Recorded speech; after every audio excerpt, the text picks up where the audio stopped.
called Bacillus anthracis. It is a disease that affects cattle, sheep, goats, horses, wildlife, and human beings. It is a disease that is a very big challenge to livestock industry and also humans, because we have about 1.1 billion livestock that are actually in areas where this organism exists, that is Bacillus anthracis, and about 1.68 billion people living in those areas, while about 68 million animals or livestock are at risk in these areas. So it's a serious disease that requires adequate and prompt attention by all and sundry. Okay. So how dangerous is anthrax?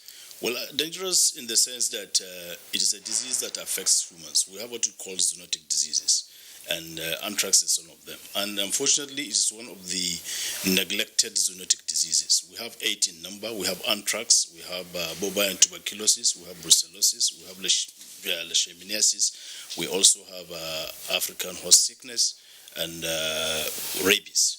These are diseases that are neglected because they are not only in rural areas and also in developing countries, but at the same time they are given the opportunity to survive, that is the organism to survive, because of the conditions where these animals exist. So for this organism to actually exist, it provides opportunities of itself to get infected, to get people infected. Okay. So people can just get infected, and it's a serious disease, so that once treatment is not done at appropriate time, death is inevitable. Okay. So do we have a reason to worry in Nigeria about anthrax? Well, we have serious reasons to worry, because we are in a country where even disease reporting is not adequately done. Disease surveillance is also not taken very with the seriousness it deserves, though we have seen some level of improvement. So because of our interaction with our livestock, it is important that we take disease to be a very serious one, because there are many instances where you can get this disease either through contact with animals, through soil, even through the meat we consume in the abattoir, or the interactions we have through spores. This is actually why it is very serious, because it's a disease that can be divided into various forms. We have what we call the cutaneous form that affects the skin. We have the gastrointestinal form, which you can get through eating of contaminated materials. These can also be divided into pharyngeal and gastrointestinal, where the larynx, that is where your respiratory system is, and it gets it affected. We also have the inhalational form, and which you now inhale spores of this organism, and once it gets to that, there is every chance that one will have some respiratory problems, including dyspnea and fever, development of some stiffness of the neck, at the same time also edema, and then eventual death if action is not being taken. Okay. Doctor, you have mentioned some of the symptoms, but I would like you to shed more light on the causes and mode of transmission. Yeah, most of the mode of transmission involve on the case of animals, the soil is the primary source of infection, because it can survive in the soil for almost 10 years. In some instances, in some cities, has been reported to survive in some areas of up to 70 years. So once the vegetation there is contaminated through the soil, and the pasture there is being consumed by these animals, and it gets to where they are going to even drink water, there is every likelihood that once other animals comes into that place, they get infected through the consumption of such vegetations, at the same time the consumption of such water.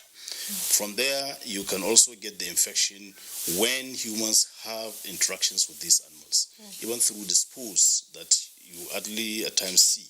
You inhale them, and it gets into your lungs, and you will now start developing some problems. Unfortunately, some of these diseases mimic malaria or typhoid, so unless when you have proper diagnosis, you're not likely going to be treated as you should be, because of lack of either the experience or lack of diagnostic resources. You can also get this disease through consumption of contaminated meat, at the same time other products of animals, or even through the wool, that is the skin of the animal. And that's why it is also at times called wool sorter's disease. In the process of the hides and skin, there is likelihood you can get the cutaneous form of anthrax because of your interaction with the infected skin. Or bone meal, that is the one you use in making feed. This can also be a source of infection, and that's why it's like an occupational disease, even though other livestock workers at the same time, other human beings are also at risk. Okay, can a person infected with anthrax survive? Yeah, he can survive if adequate attention is given. We have some drugs of choice once you have the disease. We have the penicillins, the oxytetracyclines, the citromycin. These are the major drugs of choice. But if adequate care is not taken, one is likely going to die, because before you said that you start exhibiting certain clinical signs. Actually, the incubation period is about 1 to 20 days. That is for you to start seeing clinical signs. It may appear between those the period I've mentioned. But the implication is that once somebody gets an infection or he is sick, the first thing they usually hear is when you go to hospital is that you treat malaria, you treat typhoid. Unfortunately, we have not given adequate attention to other zoonotic diseases. 75% of the infections we have in humans now comes from animal origin. And that is the main importance of giving animal diseases also the required attention they deserve, especially in our various human hospitals and other hospitals, specialists and teaching hospitals, because that's the only way we can be able to make adequate diagnosis, at the same time include them as part of the differentials. Otherwise, we'll just be treating diseases with different drugs, making people becoming resistant to some of these drugs of malaria, typhoid, and other similar malaria or similar fever cases. At the same time, neglecting other diseases and people dying from these diseases, and trying to also make sure that things are not done adequately. Okay, doctor, how available and affordable is the treatment? The treatment is available. For instance, in Sokoto State, we have adequate drugs to treat our animals. We try to purchase adequate drugs to ensure that this is done. At the same time, also, we provided all the facilities in terms of provisions of adequate medical personnel, veteran personnel to be at the borders. We have a rapid response team to ensure that we cover the areas and sometimes securing our own grazing reserves where these animals congregate and provide all the necessary things that we need in those places. Okay, so doctor, just briefly, how can we prevent this anthrax? Well, the first method is for you to ensure that you vaccinate your animals. At the same time, ensure that once your animals are sick, irrespective of the sickness, you call the attention of a veterinarian, so that he is the only person that can adequately diagnose what is actually the problem. Okay. Yes. So we have been talking with Professor Abdulkadir Usman Junaidu, Commissioner of Animal Health and Fisheries here in Sokoto. We thank you so much for being on the show. You're welcome. In continuation of efforts to achieve a lasting solution to the security challenges in Zamfara State, heads of security agencies in the state have ushered in the new year with a peace-building engagement in Shinkafi Emirate. The meeting held at the Emir's Palace was attended by representatives of all stakeholders in the peace process. Salamatu Umar has the report.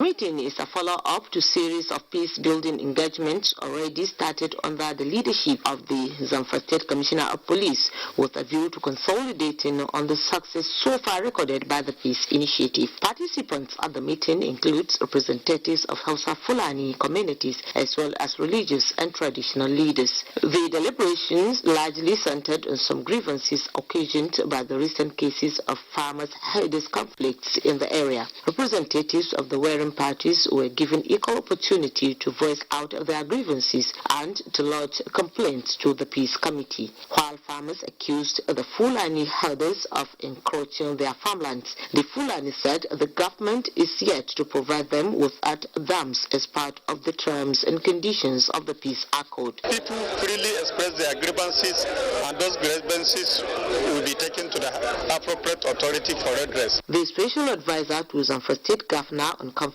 Resolution, Alhaji Abdurrahman Bala, said the state government is committed to address all the lingering issues and charged people in the area to remain supportive of the peace initiative.